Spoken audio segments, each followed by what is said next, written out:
What powers the USA's nuclear arsenal? Some bleeding-edge tech and powerful PCs, right? No.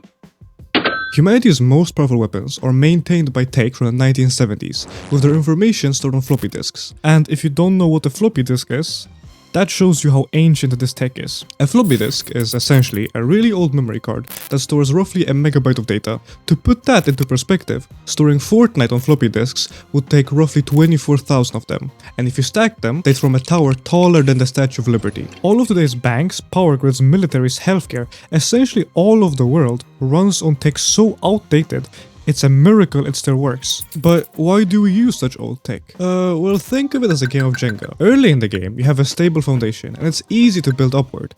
But as the game progresses, there is often one block at the bottom. Everyone knows it's risky to touch it, so no one does anything about it. That one block?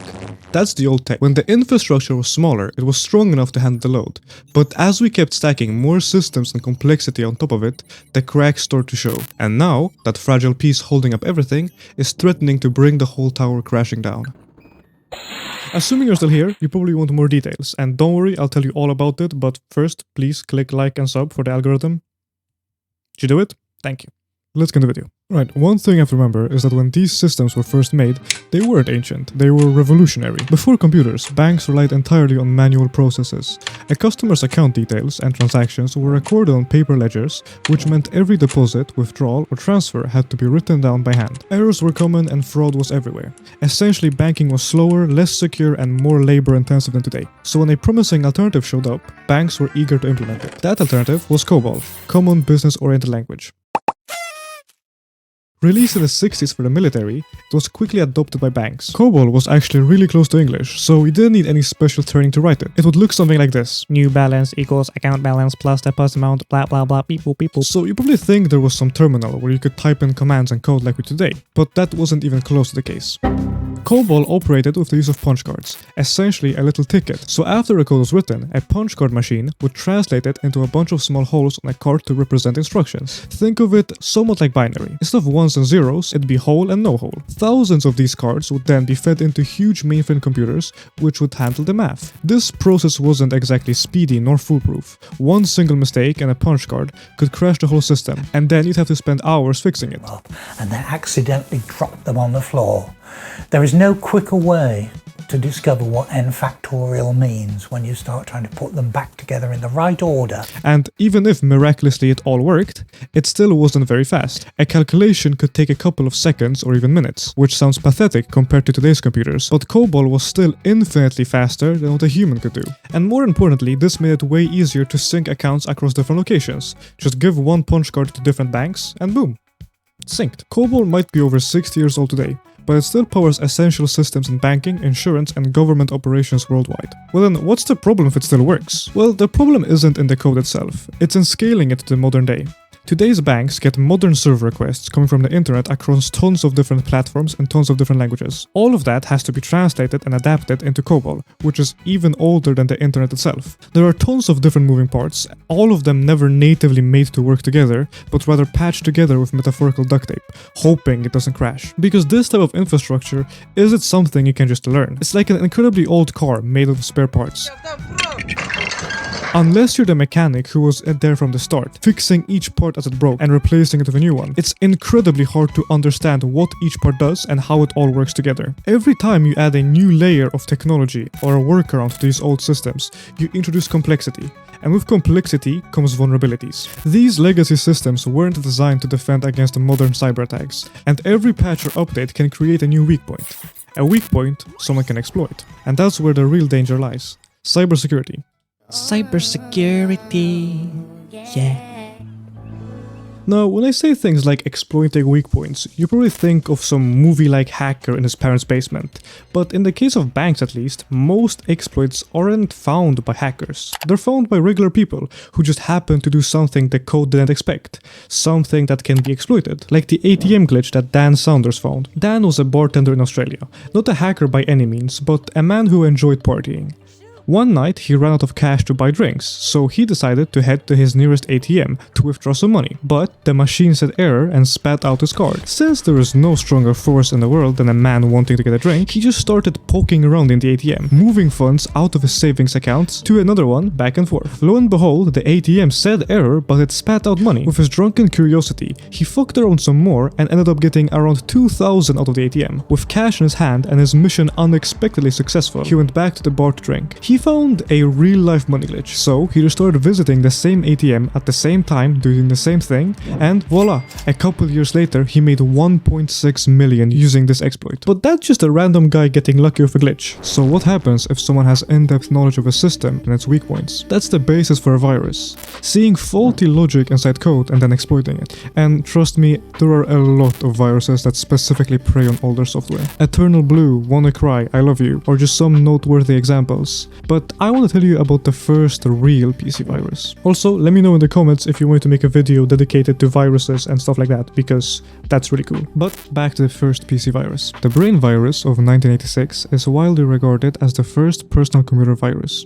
Back then, the concept of computer viruses wasn't really a thing, so naturally, neither was antivirus software. It sounds strange now, but back then all of this was so new, no one thought of the possible threats. Created in Pakistan by two brothers, Basit and Amjad Farooq Alavi, they designed Brain to target IBM PCs. And at first glance, it doesn't seem all that dangerous. The brothers weren't trying to cause harm.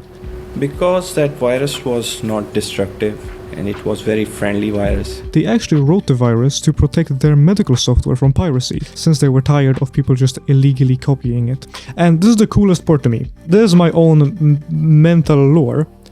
But they probably got the idea of computer viruses and its mechanisms from real viruses. But let me tell you how it worked, and you'll instantly see why it makes sense a doctor came up with this idea. First, you need to fabricate a patient zero. The Brain virus looked like a genuine copy of the medical program, but with a slight tweak. Once inserted and booted into the computer, Brain would overwrite some of the computer boot code with its own code, hiding itself on any computer it infects. And once the computer becomes infected, it becomes a host for future infections. Now, if you put any other floppy disk with any program into an infected computer, Brain will write itself on the new floppy you inserted and tag it with a simple message. Welcome to the dungeon.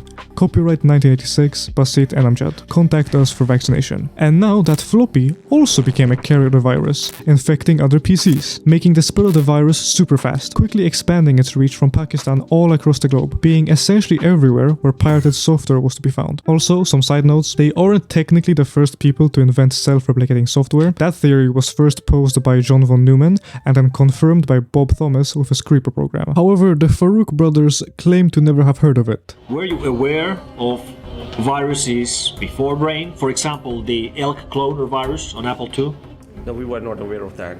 And I believe them, since all the prior work on computer viruses was experimental, known only in very niche computer science circles in the US, and never really reached a global scale like the Brain virus did. And also, it goes without saying that even though the Brain virus wasn't harmful in itself, it did serve as a template for future viruses that were tweaked to do damage. And it was very friendly virus. So, they kinda did start a snowball effect of viruses, but boy oh boy, I am so glad the first computer virus was quite nice and not harmful. Surely all the big tech providers learned from this and immediately implemented antivirus software, right? Yes, they did. McAfee created one of the first ever antivirus programs, Virus Scans, and people started to realize that viruses were going to be a massive threat in the future. So that also means that computer engineers were super careful when developing software to make sure that there weren't any glaring exploits left open, right? No. A couple years after the Brain virus, Microsoft added Autorun, a feature that automatically ran any executable file as soon as they were inserted into the computer. You don't need much technical knowledge to realize that's a terrible idea. Autorun essentially caused the rise of USB malware, or just PC dev sticks. All it took was plugging in a USB stick loaded with a virus, and just like that, your PC was dead. There was nothing you could do about it, as the program ran instantly without needing your input. Now, to be fair, they had good intentions with Autorun. The idea was to make PCs easier for non-technical users by automating certain actions. That just serves as a prime example of why old software is just riddled with potential exploits. And that's exactly why upgrading outdated systems is so critical. Okay, well then let's start updating all of our old systems to new ones. Well, we can't. Replacing old systems with new ones often means tearing apart something that's already working, and that can be risky and expensive. Do you wanna buy? Alright. Take banks for example. Many ATMs still run on Windows XP because they're integrated with backend systems that are even older.